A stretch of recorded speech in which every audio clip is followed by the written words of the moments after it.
that you can really get them to feel that and to really have complete control over their success or failures, you have to give them the power to make budget decisions and academic decisions almost exclusively. Does that mean that we can go and pay ourselves $100,000 a year? Obviously, if this is more like a business and each of us would get paid $100,000 a year, we'd be bankrupt. But we all make decisions on our salaries for each of us. We collectively do that. And we also make decisions on how much we have available for students' usage. And it comes out that to do the best we can for students, we are generally 15 to 20% less on salaries than traditional systems are. Well, I mean, quite simply, if teachers control the funding and the planning for a school and the budgeting process, who do you complain about in the end? I mean, are you an employee who complains about your boss because you're not getting a raise, or are you, when you're privy to the budgeting that goes into it, the planning that goes into a budget, when you're privy to that information, you understand why it is the way it is. So who can you really complain about other than the team of people that you're a part of? So, you know, if everybody feels like they have an impact on the budget, there's ownership. And I think it takes away that I'm an employee, that, you know, if someone's going to change this, I have to. Budgets have been very tough. It's been a really hard thing for our group to deal with. But we are willing to do that, and we take it on, and the decisions, hard as a lot of them have been, we had to make, we're able to work through it as a team. Ultimately, the staff makes the decisions on how to spend the money and gets that approved by the board. And it's not the other way around. We have a financial advisor who makes a lot of suggestions to us. I think the constant question about how we're spending money and how it's directly connected to student learning is really important. I feel like we had a lot more freedom in how we spent the money a few years ago, and I think it's the constraints right now with the state. It's more like, what are we cutting, what are we cutting, what are we cutting? And we've really decided to cut everything but staff. And so our staff has stayed the same, and we're spending a lot less money on technology, a lot less money on curriculum, which has its ups and downs. But I think because our program is so involved in student interaction with adults and building personal relationships, we don't think we can do that with less staff. Yeah.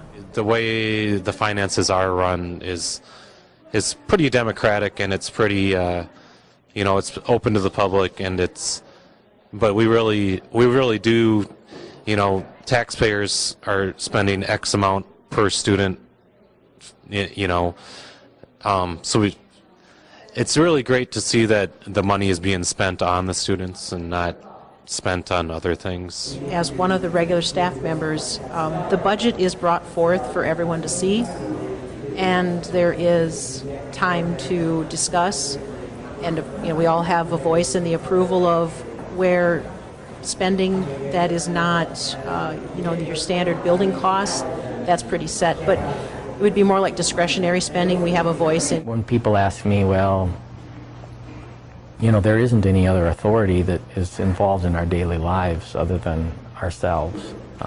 We have a sponsor, authorizer, but we're responsible for running the school and making sure the budget's in place, and we're meeting student needs and meeting their educational needs. So no one else is owning the school other than ourselves, so we don't have any structure above us that we feel like we're serving other than our students. You learn about finances. You learn about the school, you know, in a whole. How, you know, how much money we have, how much money we need to have. Everybody knows that. Then Carrie and Gretchen split the responsibility as program coordinator. And I think the real advantage to that is both of them spend a lot of time with students. And so everyone in the building is connected with kids really closely. We don't have a person making a decision that's not directly connected with students. And then also, their job is not to make decisions, their job is to fulfill the responsibility that the staff requires, and we vote on all big decisions, and we try to do that by consensus.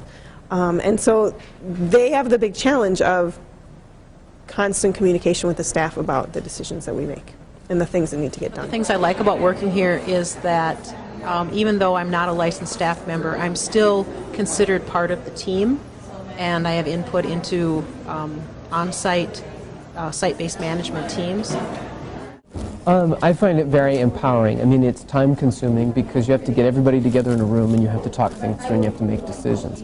But at the same time, people who've been here longer and depending on their areas of expertise, you also have to trust lots of people to do their jobs, fill out reports, file, data stuff. I mean, all kinds of things that, I don't necessarily hammer out every single day. Like when I first started at Avalon, every staff member had to sign the purchase order. Everybody had to know what was going on at all times.